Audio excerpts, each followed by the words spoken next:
everyone, this is your SI Nicole, and the purpose of this video is to help you better understand the influenza viral life cycle, but please feel free to comment or email me if you have any questions about this video. I also just want to make it very clear that I might use some analogies or simple layman terms to describe some things.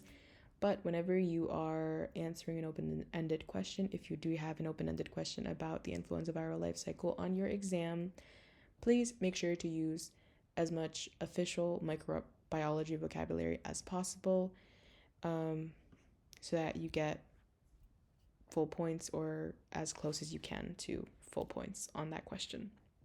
So the first step being described in this diagram is virion uptake. So influenza virus envelope protein, and in this case, the specific envelope protein hemagglutinin is going to interact with host cell sialic acid receptors. This interaction is going to facilitate the uptake of influenza virus. And an important distinction that I want to make here is that the influenza viral envelope is going to be this outer circle, and then the innermost circle, which has a bunch of yellow beads lining it, is going to be the capsid. So step 2, we see that negative RNA and RNA-dependent RNA polymerase are released. So, what's important to appreciate here is that even though influenza has multiple genome segments, we're only seeing one genome segment. And the purpose of that is just to make this diagram more understandable, even though it's pretty scary when we look at it at first. And then the other thing that I want to point out is that even though we don't really see a special enzyme anywhere super close to this negative RNA, we just want to be aware that the special enzyme, which I'm going to call RNA-dependent-RNA-Polymerase, the special enzyme, or I might call it RdRP. But we want to appreciate that it is going to be at work, and we're going to see that shortly. So step 3 says the negative RNA and the special enzyme enter the nucleus. And so we see that here we have negative RNA. And whenever we see an arrow coming off of RNA, and we're talking about the influenza viral life cycle, we know that the special enzyme is at work. And the reason for this is, if we give it a definition, right, this special enzyme is going to use RNA as a template to synthesize more RNA.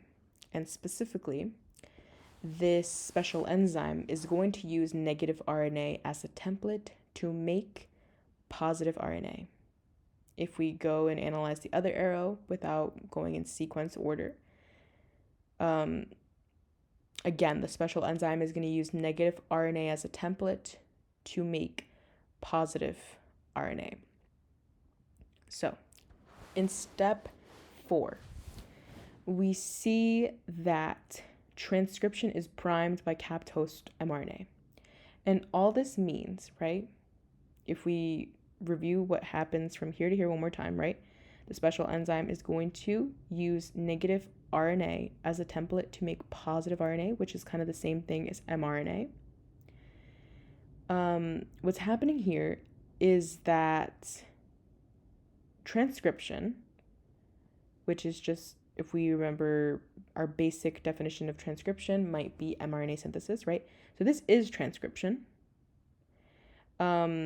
And this mRNA synthesis is going to be primed by capped fragments, which are represented by these C's. And where these capped fragments come from are from host mRNA. So remember that caps are important for mRNA stability. And so what we're going to be going over next in step 5, 6, and 7 is all kind of related, even though we're jumping into a lot of different places within the host cell. It's all very related. So if we take a look at step 5, it says positive mRNA is translated.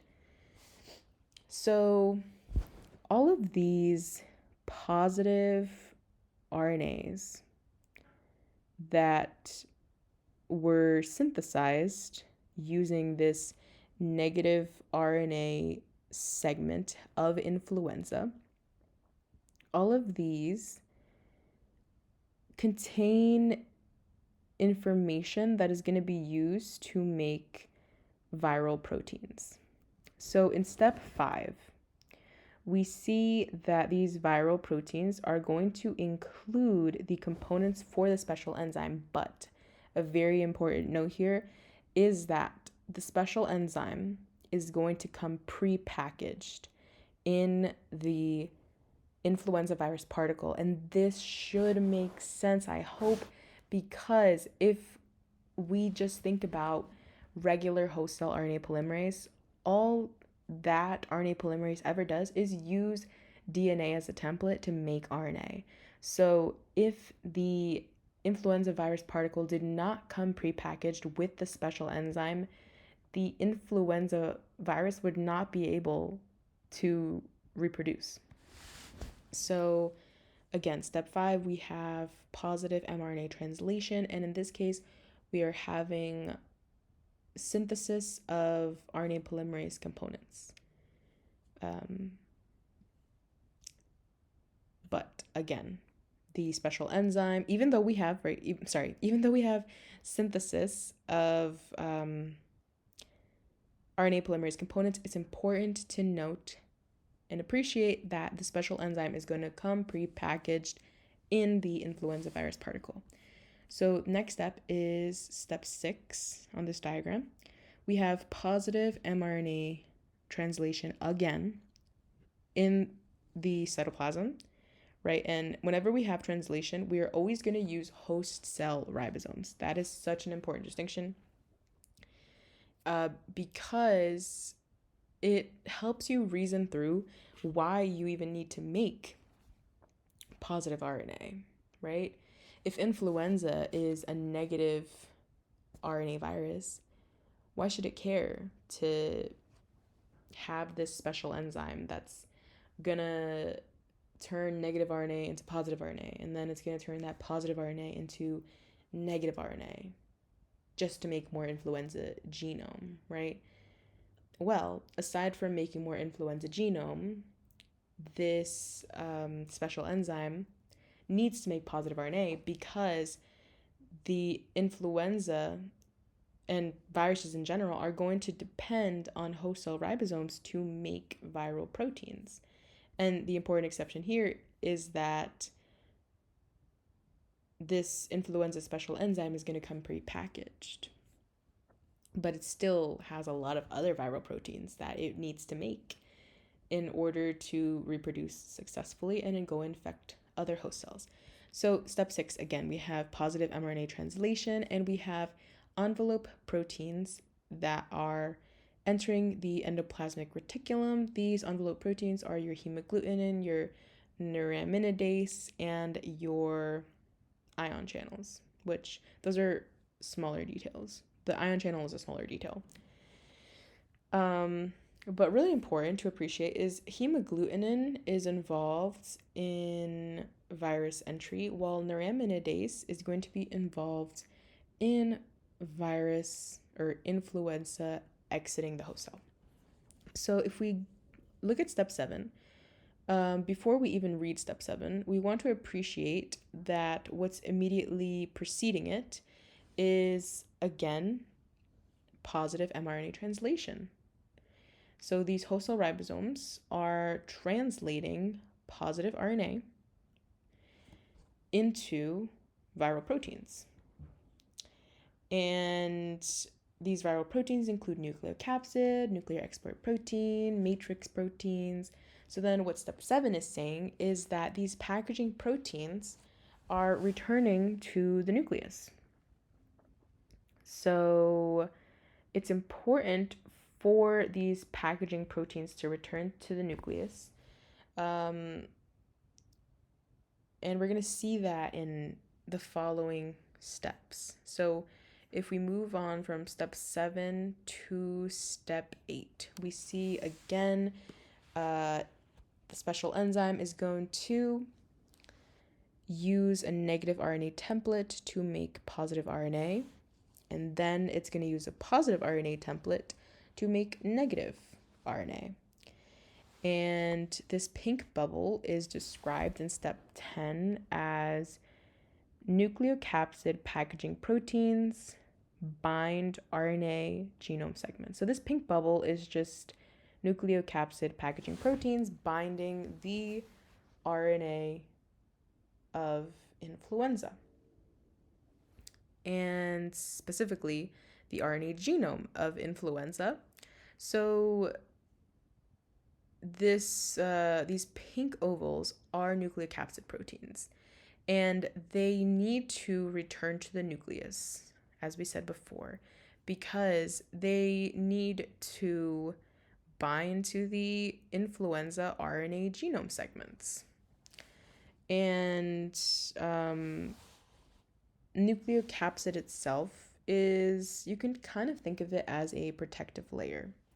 So in the next step, we see nuclear export protein here is going to help this coded RNA exit the nucleus. And I kind of think of this nuclear export protein as it's helping its friend travel this long distance, because this is a long arrow.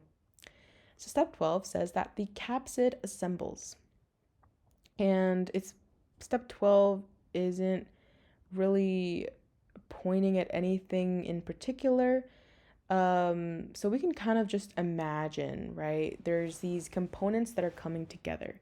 We have matrix proteins, which again is when we think of matrix proteins, sorry, I said again, even though I hadn't really talked about matrix proteins before, but matrix proteins are related to the viral capsid. So quick tangent, if we look at the structure of influenza virus, we see that these yellow beads are described as matrix proteins. And anything inside of this hollow shape, anything inside of this is the capsid.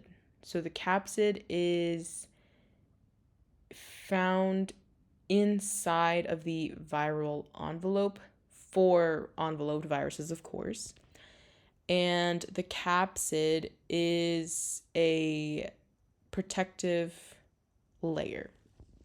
We can think of it as a protective layer that's containing the viral genome and some other important viral proteins that come prepackaged in this case. So the next step, after we can appreciate that the capsid is assembling, we have some viral components coming together, is step 13. So step 13 says that envelope proteins are going to move from the endoplasmic reticulum to the Golgi. Then step 14 says that these envelope proteins are going to move from the Golgi to the cell membrane. And step 15 says that envelope is going to coat the capsid, right? So the envelope, along with the envelope proteins, of course, are going to coat the capsid. So when step 12 says capsid assembles, it's basically everything except the envelope. So for step 16, we can see here that neuraminidase, which is this kind of peach spike that's piercing the viral envelope, this peach spike is neuraminidase, and it's cleaving the host cell sialic acid receptor.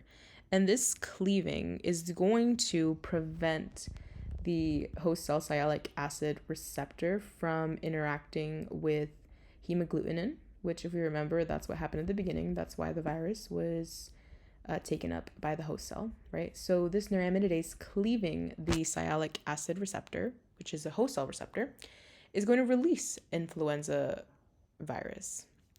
And that release is going to allow the influenza virus to go and infect other host cells. And this last step just says that hemagglutinin cleavage by host protease activates fusion peptide, and this is really just another way of saying that the influenza viral life cycle can restart again, because fusion peptide is going to mediate virus entry.